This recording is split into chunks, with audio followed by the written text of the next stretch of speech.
Hi students, in this class let us discuss about symmetry.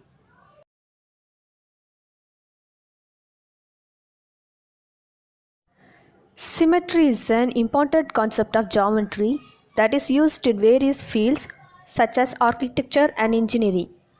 We have already learned about reflection, symmetry, rotational symmetry and translational symmetry. Now let us learn about symmetry through transformations which describe how two images of the same shape are related. We will learn about three transformations: reflection, rotation, and translation. Reflection. A figure or shape is said to have reflection symmetry if it can be folded along a line so that the two parts on either side of the line look like mirror image of each other, shown in the figure.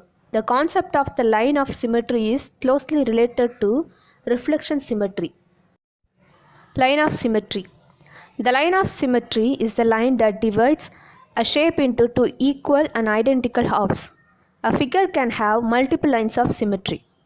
The line of symmetry is also called the axis of symmetry or the mirror line and can be vertical, horizontal, or diagonal, as shown in the figure.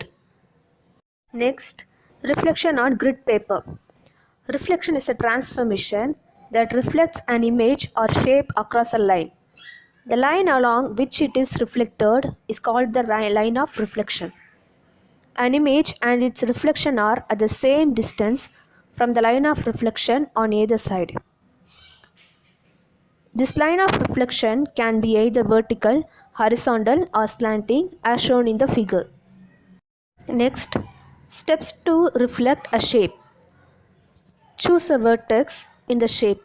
Draw a perpendicular line from this vertex to the line of reflection and extend it to the other side of the line of reflection. Step 2.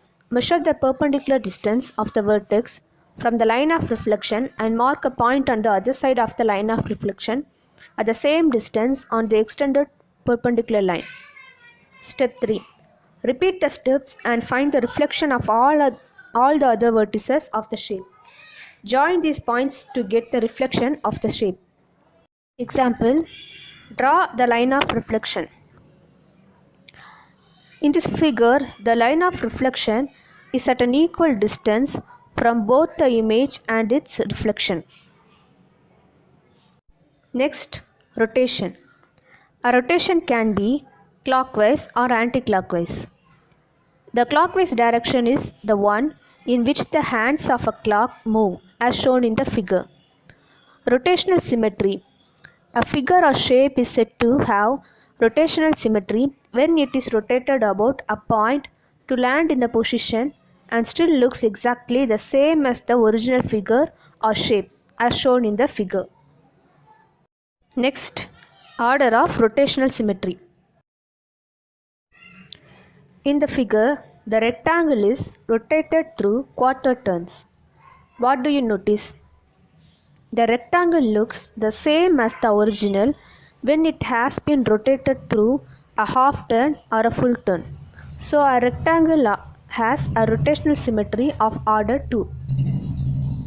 Next, angle of rotational symmetry. At a certain angle of rotation, the shape looks exactly the same as the original. Angle of rotational symmetry equal to 360 degree divided by order of rotational symmetry.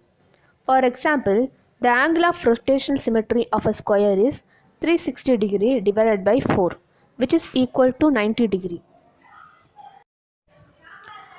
To find the order of rotational symmetry, we need to find the angle through which a figure looks exactly the same when rotated and divide 360 degree equal to 360 degree divided by angle of rotational symmetry. For example, the order of rotational symmetry of a square is 360 degree divided by 90 degree equal to 4. Example, find the order of the rotational symmetry in the figure. From this figure, we can observe that the shape has a rotational symmetry of order 2. Next example, what is the angle of rotational symmetry in an equilateral triangle? An equilateral triangle has a rotational symmetry of order 3 and the angle of rotation is 120 degree. This is because the equilateral triangle looks the same after being rotated through an angle of 120 degree or 3 times. Next, rotation of a shape about a point. We can rotate a shape about a point called the center of rotation. To rotate a shape by a given angle about a point, we rotate every vertex individually and then connect the new points.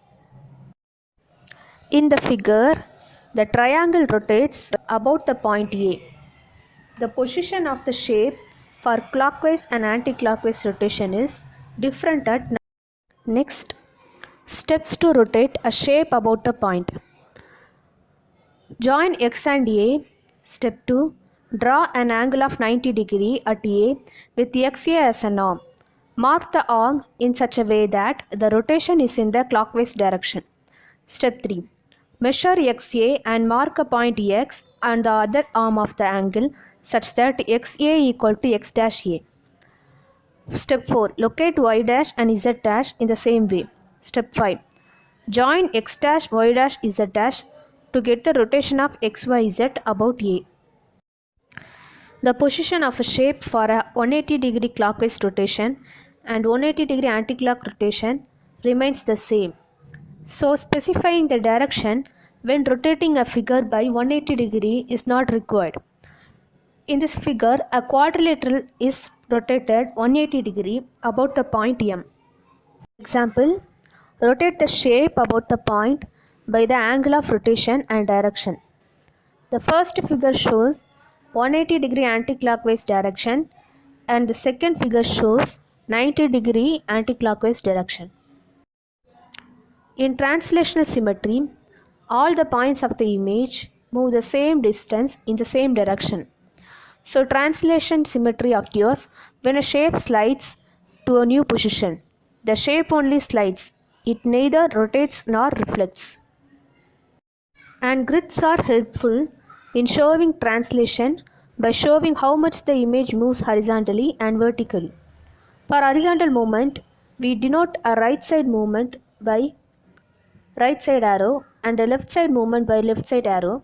For vertical movement, we denote an upward movement by upside arrow and a downward movement by downside arrow. In this figure, shape A is moved 3 units horizontally to the right. There is no vertical movement. This translation is denoted 3 right side movement. In this shape B is moved 4 units horizontally to the right and 2 units vertically downward. The translation is denoted by 4 right side and 2 downwards. Example, use the translation 2 left side and 5 downside to find the new position of shape A. We move each vertex of shape A 2 units to the left and 5 units down to find the new position of A. A shape and its reflection distance from the line of reflection on either side of the line. The line of reflection can be horizontal, vertical or slanting and can lie on the shape or outside the shape as shown in the figure. In the case of rotation, we turn every point on the image through a specified angle and direction about a point. The fixed point is the center of rotation. The angle is the angle of rotation. A glide reflection is a combination of 2 transformations, a reflection across the line and a translation. The translation is parallel to the line of reflection. If we reverse the order of the composition, it will not affect the outcome. We can first translate and then reflect, or first reflect and then translate.